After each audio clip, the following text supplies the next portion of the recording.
Halo, berjumpa kembali di channel Ella's Home. Apa kabar kalian hari ini? Ibu berharap kita semua selalu dalam keadaan sehat dan juga semangat seperti ibu ya.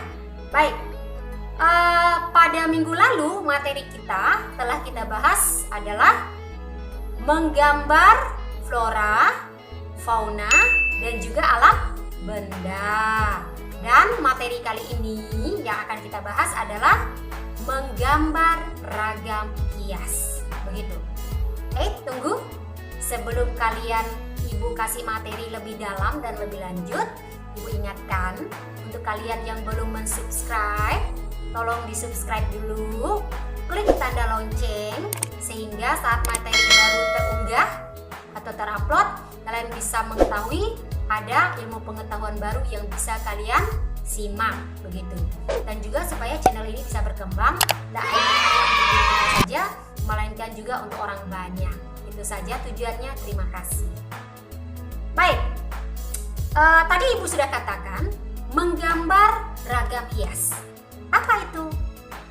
Oke, jadi kita tahu dulu ragam hias itu apa. Nah, ragam hias itu adalah atau nama lainnya ornamen. Ya, ornamen itu nama lain dari ragam hias dan memiliki pengertian ragam hias atau ornamen yaitu karya seni rupa hiasan yang sudah berkembang sejak zaman prasejarah yang dipengaruhi oleh alam, flora, fauna, dan manusianya dengan menggayakan.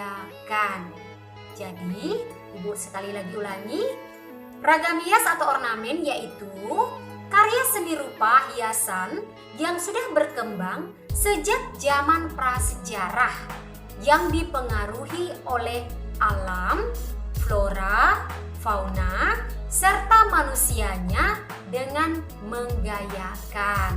Gitu ya.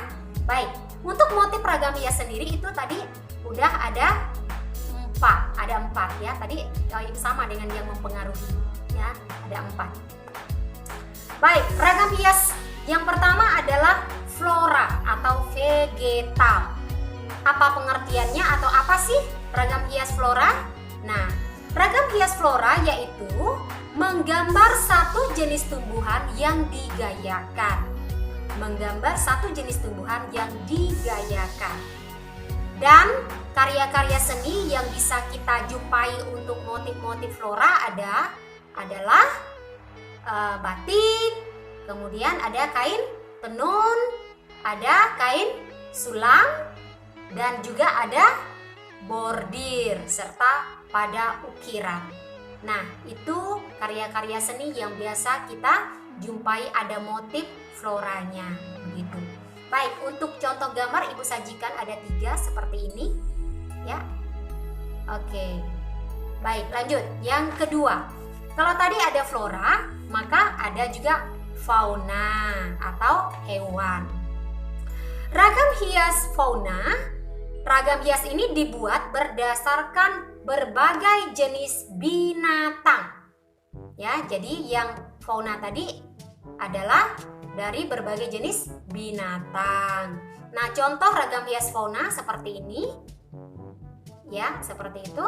Baik, daerah-daerah yang banyak menggunakan bentuk fauna atau hewan. Daerah mana saja? Ada yang tahu? Ada yang tahu? Baik, yang pertama adalah Yogyakarta. Yogyakarta, kemudian ada Bali, Sulawesi, Sumatera, Papua, dan tentu saja Kalimantan. Jangan lupa ya. Nah, tentu saja tiap daerah memiliki tujuan mengapa memilih fauna sebagai salah satu motif unggulan mereka. Ada yang tahu? Ya, benar ya. Jadi untuk memperkenalkan kearifan lokal dari daerah mereka. Ya, sekali lagi tujuannya adalah untuk memperkenalkan kearifan lokal dari daerah mereka. Itu tujuannya. Baik. Di sini sudah Ibu sajikan juga contoh-contoh motif dari Papua, ya. Ibu ambil satu contoh motif dari Papua, tentu ada yang faunanya burung cendrawasih. Kalau komodo dari mana? Dari NTT. Kemudian ada gajah. Kalau motif gajah dari mana? Dari Lampung. Dan tentu saja kalau yang dari Kalimantan ada burung enggang. Ya, itu contoh-contoh yang ragam hias fauna. Nah, sekarang kita beranjak ke motif hias yang berikutnya, yaitu motif hias figuratif. Motif hias figuratif. Bentuk ragam hias figuratif berupa objek manusia yang digambar dengan mendapatkan penggayaan bentuk. Sekali lagi, motif hias figuratif berbentuk manusia, objeknya manusia, digambar dengan mendapatkan penggayaan bentuk. Nah, bisa dilihat seperti ini. Oke. Ya, biasanya terdapat pada bahan tenun maupun kayu. Kalau pada bahan kayu, biasanya dibuat dengan cara diukir ataupun dipahat. Itu biasanya ya. Baik, untuk ragam hias yang keempat, yaitu ragam hias geometris. Apa itu? Baik, ragam hias geometris merupakan motif hias yang dikembangkan dari bentuk-bentuk geometris, kemudian digayakan sesuai dengan selera dan imajinasi pembuatnya. Itu adalah pengertian dari ragam hias geometris. Baik, di sini sudah disajikan contoh untuk ragam hias geometris. Ada meander, kemudian ada swastika, ada pilin, tumpal, dan juga ceplokan. Nah, kalau pada baju-baju biasanya kita mungkin sudah sering melihat, cuma kita tidak bisa mengkategorikan mereka, belum bisa mengkategorikan mereka pada geometris apa saja. Nah, Ibu berharap juga salah satu tujuan dari setelah kita mempelajari ini, kalian sudah bisa membedakan masuk kategori yang mana, ya, kain batiknya berdasarkan geometris dan yang lainnya. Baik, yang berikutnya. Tadi kita sudah membahas tentang ragam hias, ya. Ada ragam hias apa-apa saja, ada 4 tadi. Yang pertama tentu ragam hias flora, yang kedua ragam hias fauna, yang ketiga ragam hias figuratif, dan yang keempat adalah ragam hias geometris. Sekarang kita beranjak ke teknik menggambar ragam hias. Teknik menggambar ragam hias. Ada 2. Yang pertama stilasi. Nah, stilasi yaitu jenis gambar yang menyederhanakan bentuk-bentuk dengan tidak meninggalkan karakter bentuk aslinya, ya. Nah, kalau misalnya kita mau menggambar pohon pisang atau daun pisang lah ya, daun pisang. Daun pisang yang kita gambar atau yang orang lain gambar itu masih bisa kita kenali dari bentuknya. Jadi itu adalah cara stilasi. Baik, yang kedua, untuk teknik yang kedua adalah teknik deformasi, yaitu cara menggambar bentuk yang bersifat analitis, memisahkan unsur-unsur dengan tidak meninggalkan komposisinya. Ya, ini lumayan rumit dari teknik stilasi, tapi untuk penggemar karya pembuat seni rupa, terutama seni lukis, mereka pasti bisa menaklukkannya. Begitu ya. Baik. Setelah tadi kita mempelajari teknik, maka kita akan beralih ke tahapan-tahapan dalam membuat gambar ragam hias. Yang pertama, tahapan dalam menggambar ragam hias flora. Ada 4 tahapan.